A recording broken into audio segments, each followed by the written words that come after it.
things for me and for my own good, then I will let you help me. And your expectation will motivate me. Relationship plus trust equals change. Relationship plus trust equals change. You see, because we relate with, do we relate with positions or do we relate with people? And I think that we relate with people, not with positions. That's what trust is all about. We connect with a person at the feeling level first. The feeling level first. And of course we know that in my heart, I want you to recognize, to know me, who I am and what I'm all about. And when you connect with people at those levels, it's real powerful. So our third trait can be leaders develop trust. I call that trust versus manipulation. Trust versus manipulation. Now, how many of you send out Christmas cards or holiday cards of some sort? Anybody do that? I see. Now, how many Christmas cards do you send out? 40. Anybody send out more than that? How many you send out? About 55. Anybody send out 100? Anybody send out 100? No, it's got to be somebody who sends out 100. Anybody wants to admit they send out 100? It's a different question. I've had people who actually say they send out a couple hundred cards. Fascinating. And I always ask them, if you send out your 45 cards, do you ever get a card on December 24th from somebody you didn't send one to? And what would you do then? You don't do anything. I know what I always get that urge to do when I get that card and I didn't send one. I get that urge to send one back right away. Or I get people say, I'll call them on the telephone, right? Because then they'll know I'm thinking of them, right? And another lady that says she keeps score, and she sends out 150 cards, and if she doesn't get a card back, off the list. So she kind of keeps score. Now, you know, it's interesting in my life. I spent a whole lot of my life what I call keeping score. Keeping score. Somebody invites you over to your house for dinner, right? You go to their house, and what do? Invite them back. Someone does something nice for you, and what do? You do something nice back. Now, of course, that's important. It's real important to keep things like that. Now, when I was mentioned before, I was raised in Toledo, and also I was actually born in Detroit, Michigan. And when I was about 4 years old, my father left. I had 4 older brothers. My father left to get married and be with another woman. And so I was raised by just my mother. And my mother was an alcoholic. Now, my mother was what you would call a responsible alcoholic. Now, what's a responsible alcoholic? That means that there were clean clothes, the house is taken care of. Meals were fine, got meals every day, no problem there. But basically my mother, once she did the work she needed to do, she took a bottle and checked out. I talked about in the mornings, I used to drink coffee before I went off to school. Now, my first teacher was a speech therapist, and no one could understand me when I first started talking except one other person, and that was one of my brothers. Now, why could he understand me? He had the same speech impediment as I did. You knew that, didn't you? And so my speech, also I was dyslexic and hyperactive, and having that coffee in the morning really set me up for my teachers. I used to put 4 teaspoons of sugar in it. I had to. I didn't like the taste of the coffee. But why did I drink coffee? My mother didn't get up, and I got up with whom? My 4 older brothers, and what did they drink? They drank coffee. Now, there was a lunch in the refrigerator when I went off to school, but indeed in my household, I had this whole memory bank in my mind that told me I had a speech problem. I read my first book as a junior in high school because I had a reading difficulty, a reading deficit. Now, my mind told me I wasn't worth very much. If I was worth very much, my dad wouldn't have left. If I was worth very much, my mother wouldn't have checked out from parenting. If I was worth very much, I could read like those other kids could read. That didn't work for me. I didn't have any of that. And so I went through much of my life what I call this little filter in front of me that said you're not worth much. And if you're ever going to be worth anything, you need to work on debit credit. You need to do a lot of nice things, Rick, because you need to earn it. Because no one's going to do anything for you just because of you. And so you better build up a lot up there. That way, then maybe you'll get some back. If someone does something for me, I knew if they sent me a thank you note, what did I do? I sent them a thank you note for the thank you note. Have you ever done that? I've done things like that lots of times. I was probably 40 years old. Other things about my family, which was emphasis, and it relates with the concept of relationships again. Being raised with my 4 older brothers, I saw a lot of this first trait here, and it's an interesting trait. It's called counterpoint crazy making. You know any counterpoint crazy makers? I'll give you an example of counterpoint crazy maker. Counterpoint crazy, my brother came in here right now, and I said, you know, I was just nominated to be Vice President of the United States. He was saying, wow, if you played your cards right, you could have been president. Anybody ever say that to you? Ever get action like that? You say something is white, they say it's black. You say it's black, they say it's white. Doesn't matter what it is. I'm sure you've never seen anything like that before, right? There's a lot of action like that out there. People just want to keep it churning. Especially it's true of anybody that's had dysfunctional families. It's real big there. And we have older brothers, they're very big on counterpoint crazy making. Now this is more of a male trait. The next one's more of a female trait. And I had this one too. Kind of interesting. But probably none of you in this room, being wellness people and healthy and all the rest of it, probably none of you have this one. Probably, I'm sure Fran never has this one, and Mickey never has this one. It's called victim martyr. Any victim martyr? Do you realize what I've done all week? You know, I've worked all week, and you realize I do all this, took care of the kids, and cleaned the house and everything, and now we can't even go out to dinner? Don't you want, and we can't even go out to dinner? No, you would never do that, would you? Don't you kids understand what I do for you? Don't you understand what I do for you? And you won't even behave? No. Never get into that stuff, would you? I don't get into victim martyring more than a couple times a day. And I find myself falling into it. Now, when I was a child, I was very much, I wasn't a counterpoint crazy maker at home. It's bad luck to be a counterpoint crazy maker with 4 older brothers. They don't see the humor and you spend too much time on the ground. But at school, I was quick of mouth and quick of foot too, because those better go together because I was a very small kid. But at home, I was very big into playing victim martyr. I was a victim.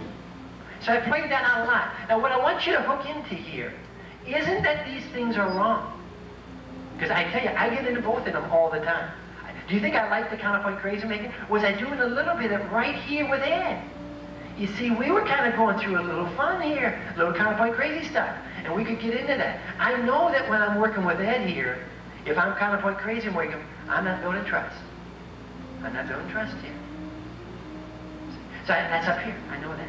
Yeah, I know that when I tell people, you know, you ought to do this, you know, we ought to do that, getting into victim martyr stuff, I know I'm not building the relationship, even if it's up here and I don't let it come out my mouth. By the way, you know, it's a whole lot better to have something, you know, sometimes you think, how do you get people to know something? And it's a whole lot better to, you know, to have it come out of their mouth instead of stick it in their ear.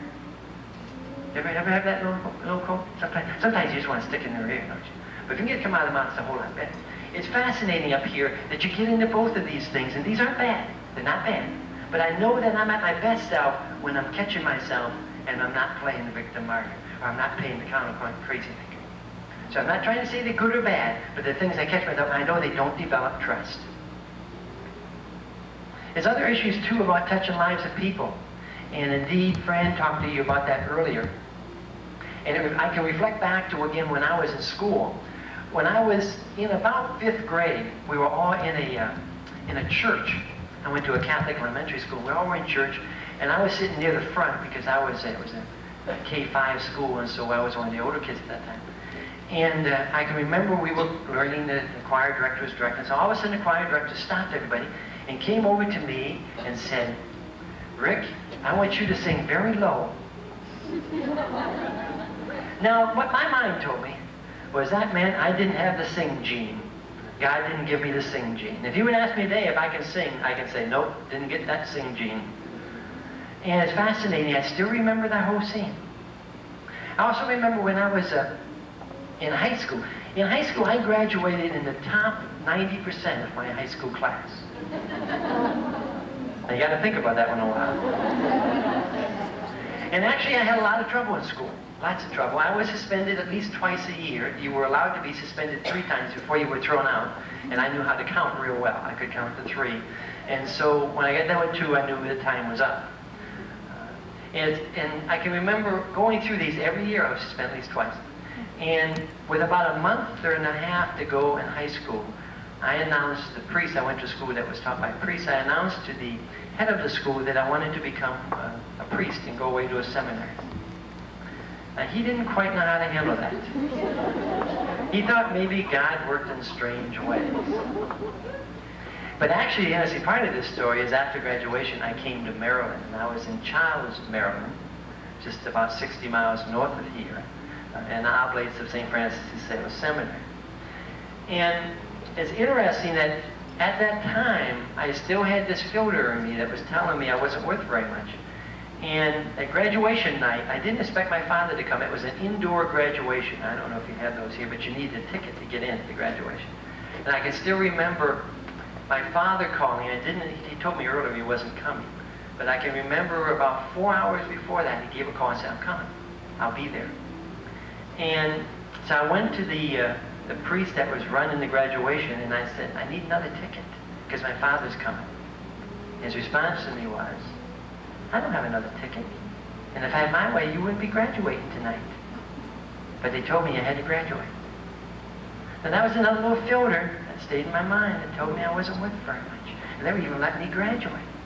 They had just given it to me. I remember going out for football. In football, I was cut from the first practice in high school. First practice. That's 1 practice. Now, I was 5 feet tall as a freshman. Weighed about 75 pounds. And I think they thought I'd get hurt. So they were doing something in Mercy. I think it had to do with Mercy. And it was a big high school, about 850 males. And when I got to be a sophomore in high school, I grew a foot. And I was the same height as I am today, 6 feet tall. And I started playing baseball. Got down to the senior year. And at that time, they kept about 18 players. And they had 20 players still out. They got down to the last practice when they had to make the last cut. And the head coach came up to me in my senior year and he said, I want to talk to you at the end of practice. I didn't want to talk to him at the end of practice. And I went into his office and I said, okay, I knocked and went in. He said, well, you know, Rick, we're going to have to cut and we're going to cut you. He said, you have a lot of hustle, but no skill. A lot of hustle, but no skill. Now again, that fit real well for me. It worked just right for me. Because I knew I wasn't worth very much, no skill. But I knew I could hustle hard. And indeed, that made me think in my life that I had to always earn it again.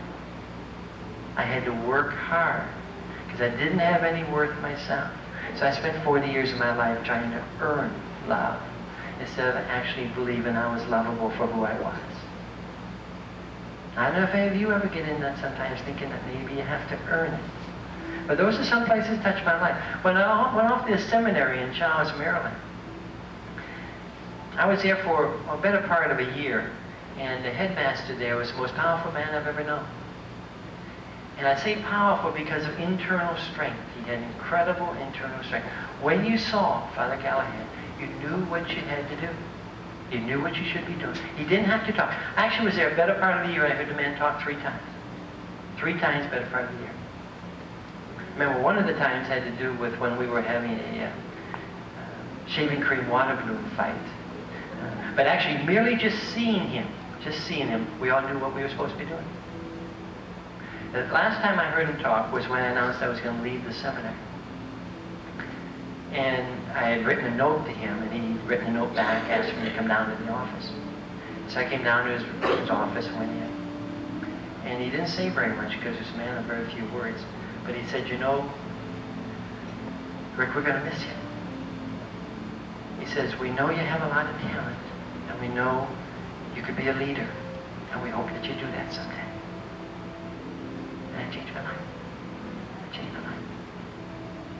It's interesting how talking to people and seeing their talent and shining a little flashlight on that can change a person's life. Do you think you do that now? Do you think things that you say to students, things you say to other people, Indeed, they remember them. It makes an imprint. And I remember these things, and they're some 30 years old. I still remember I used to hitchhike home from college. I went to Kent State, and I used to hitchhike home every other weekend to see my mom in Toledo, Ohio. It's about 150 miles. I never knew what time I'd get home because it depended on the rides. But my mom would always cook me 2 egg sandwiches whenever I would arrive. And we would sit there and talk for a little while. And she once said to me, she stopped what we were talking about, and she said, "You know, you're a very empathetic person." And today, if you would ask me if I get the empathy gene, I would say, yeah, I can't help it. I can't help it. So ask me how we touch the lives of people. I want to play a song for you. This is not a published song. It's just a song that I've picked up over time, and it talks about touching people's lives.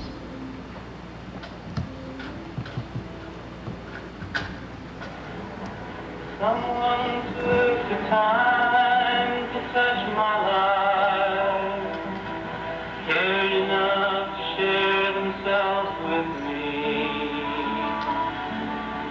Someone took the time to touch my life and helped me find my possibilities.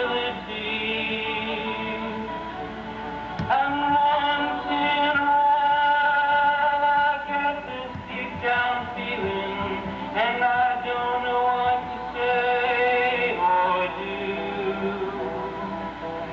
'Cause you're the one who took the time to touch my life, and I wish that I could do something for you. Someone took the time to touch my life, though accepting love is sometimes hard for me. That's true for me. Someone took the time to touch my life deep enough to show me that giving is for free. And once in a while when I start to get that feeling, and I don't know what to say or do, you look into my eyes, and much to my surprise, you tell me that I've touched your life too.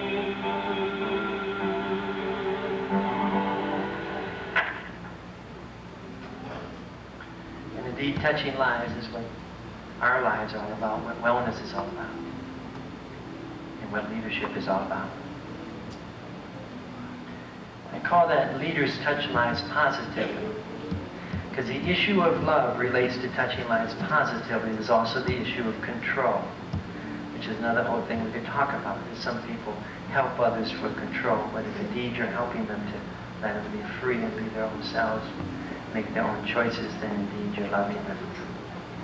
In terms of developing relationship and developing trust, if we had time and we would analyze the place that you know of, think about the place that you know of, that you felt the best about working in. The organization, the school. Think about the organization you felt best about belonging to. Now, is it the school you're in right now? Is it the organization you're in, be it the bus garage you're in, or be it whatever it is? How do you feel? Is that a great place to be? Do you like going in and being with those people? And if you don't, think about someplace else that you do, another type of organization. It's interesting as we look upon great schools and great school districts and try to analyze what makes one school district better than another. What makes one a much better place to work at, to be with. And what they find, it doesn't have very much at all to do with the materials or the rest of that, or even the number of dollars spent. The differences in our schools, the differences in our classrooms, have more to do with human relationships than anything else. These are the things that differentiate among our schools. The methods of teaching don't. The curriculum don't. Now, indeed, when you build relationships, how do you build them? How do you develop that trust? And it's a little bit like when you go fishing. When you go fishing, what do you put on the hook? What you like or what the fish likes? Now think back about what Fran said. But Fran said earlier, we have choices out here for people to choose from, right? And indeed, that's a big issue here. If you say, this is the thing everybody has to do, this is the rule, then you're putting on the hook what? Not what you like, not what the fish likes. So think about that in terms of the context of choices. When I talk also about individualization, I need a volunteer here. Come on up. I could have picked on Ed, but shucks. Now all I want you to do, Mary Ann, is I want you to just read what's in that box. Okay, and I'm going to show it up on the screen. You just, I know, but just look at the screen. I'm going to put it up, and then you just read what's in the box, okay? Go ahead. A bird in the hand is worthless. Thank you very much. Good job. Good job. Good job. Okay, we need another victory. Come on up. Come on up. Yeah, you can do it. Thank you very much. Yeah, going to you. Come on up. Golly, the clock is running. It can't be that tough now. Oh. Okay. All I want you to do is read what's in the box, okay? Okay, go ahead. A bird in the hand is worthless. Thank you. Okay. Now that was kind of simple, and about 95% of people will read it. Yeah, you've changed your mind, I see. About 95% of people will read it just the way we read it, and that was a bird in the hand is worthless. Is that what it says? No, it says a bird in the hand is worthless. And what it is the context is called a stechoma, and the eyes overlook the second the. And we're taught to do that. We're taught to overlook the second the. It's quite normal, nothing unusual about it. That's what we're taught to do. Now what I put it up there for is because sometimes you think you send out a memo to your staff, send out a memo to your wellness team, and you feel everyone's going to see things the same, and everyone doesn't see things the same. Each person reads things and sees things differently. And some of you probably know what this says. Some of you might not know what that says. And it's clearly clear. I mean, it's clear. No problem at all. We all know what that says. That's two guys talking to each other. One says, them are ducks. Them are not. Oh, yes, them are. See them wings? L-I-V. Them are ducks. We all can read that. There's no problem with that, right? So you all see things the same way. I'm sure you folks are all seeing the same way. Now, also what we need to do, I want you to do on this one, I want you to take it on your pen and write on the yellow sheet of paper. I want this to be an individual exercise. Let's do it by yourself. All I want you to do is count the number of F's. What it says is finished files are a result of user scientific study combined with the experience of many years. Just count the number of F's. F's. F's as in Frank. F's as in Frank.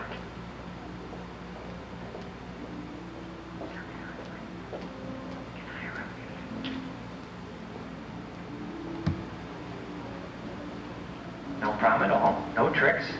Just count the number of F's. Then write your number on the yellow sheet of paper. You have it? Okay.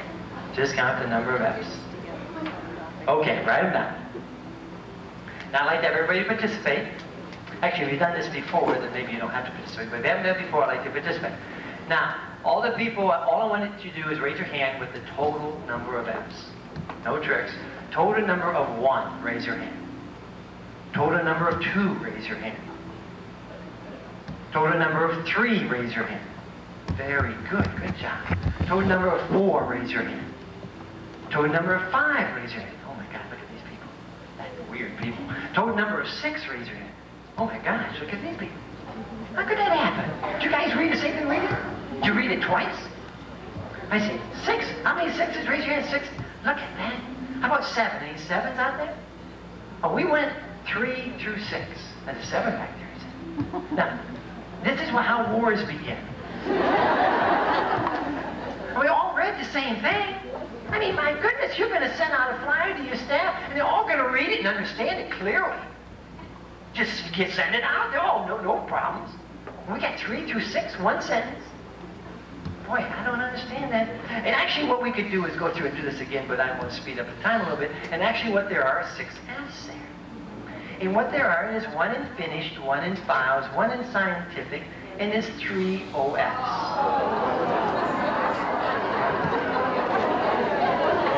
What you call them? phone. Now, it's fascinating from this exercise.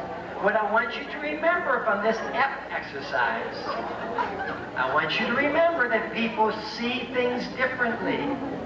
People are individuals and everyone sees something different. Do you think everyone in your building will have a different concept of what wellness is? Now, interesting enough, if you don't teach it and there's 40 people in your building, you'll have 40 different thoughts. When you teach it, hopefully it begins to narrow, doesn't it? And so the what should narrow. The how, you want a large range, don't you, of giving people choice. But the vision, that direction, think of Martin Luther King, think of Jesus, or think of Moses, that direction was clear. But the ways might be different for different people. And that's what you have to remember here. People are different. People are different. Now, sometimes what we want to do is that we really don't want to tell people what we're doing. We're going to go back and just assume they know what wellness is all about. And I want you to think about a teacher, for example. A brand new teacher, 22 years old, just get hired by Mr. Kelly's office. Just get hired. And indeed what happens is that first week of school, the principal walks in that teacher's classroom, stands in the back of that room for about 10 minutes, doesn't say a word, and walks out. The next day, the teacher's teaching that same class, maybe fourth period, and the principal comes in again. And the superintendent comes in with him, or with her, and they watch for 10 minutes, and they don't say a thing. And the next day, guess what? Principal, superintendent, and a board member come in. Now, what are you thinking if you're that teacher at that point? Well, I'm not sure what you're thinking, but my hunch is that you're not thinking positive things. And it's interesting enough, I actually had a situation like this happen in the school district I'm in right now, and that's I'm school superintendent right now in the district in Ohio. And I actually had something like that happen. I had a principal call me up and says, you got to get down here right away, and I want you to watch Judy Sparks teach. Now, Judy Sparks was a new teacher. First year she ever taught was last year. And what the principal wanted me to see was how good she was. And she was a star, and she is a star. She's awesome. She works with some multiple handicapped kids, and she is superb. I've never seen anybody do it better. And it's fascinating. She wanted me to come. But you know what happens in real life? In the absence of information, people think the worst. Is that fair? And if Julie didn't know why we were coming in there, I gave her no feedback. If people don't know why you were at this meeting, what in the world did you invite you to this meeting for? Why did you get to take the afternoon off, huh? Any of that stuff happens? Why didn't you have to drive bus this afternoon? You know, what is that? What are you doing, huh? Now, you know people are going to think that sometimes. They're going to think that. They're going to think that. You see, there's another quote I like to say. It's called, I'm down on what I'm not up on. I'm down on what I'm not up on. Did you ever meet somebody you didn't like at all? And then you got to know them? You say, hey, she's not bad at all. Yeah, I got to really like her. She's my best friend now. First time you met him, you didn't like him at all. I remember when I was in 6th grade, we moved from Detroit, Michigan to Toledo, Ohio. I remember 2 kids, every day on the playground, a small kid, every day on the playground, he used to beat me up for 2 weeks. Every day. I used to get beat up by these 2 kids. Do you remember the name? David and Harold. And then what happened, of course, in 2 weeks, and I don't know why this happened. I got to be real good friends with David and Harold. They were my best friends. And then we went around the playground and beat up other kids. True story. Wish it wasn't a true story. I told my wife about those 2 kids not long ago. There's another trait I want to talk a little bit about. And so I want you to remember that leadership works with people individually. When they interviewed Mother Teresa, somebody mentioned that as one of their leaders. When they interviewed Mother Teresa after she got the Nobel Peace Prize, and they asked her, how does she make such an incredible difference with those people and those children in Calcutta? She says, she paused for about 10 seconds. She said, well, I guess I just help them one by one by one. And indeed, that's what wellness is about too. One by one by one. Wellness is about not having denial in people's lives. Is that fair? Dealing with the issue of denial. I can't fix somebody. I know that. They can only fix themselves. And it's much better if I can get something to come out of their mouth and stick it in their ear, but indeed, well, getting people out of denial and saying what you believe is real important. And I've looked staff members right in the eye. We had one when I was living in Oregon that weighed 475 pounds. And I told him, you are, and he was, and he is today, an incredibly beautiful human being. He was incredible working with kids. And what we said to him, Mike, you are incredible with kids. You're an incredible asset to the school district. We want you to be here a while longer, and we don't want you to die young. And it's time for you to deal with the issue. And indeed, he ended up losing about 180 pounds, and he's still working on it. But it's the issue of confronting how important that person was. And that person was real important to our school district and the kids. But indeed, we want them to be there a long time, not short term. Let me talk a little bit about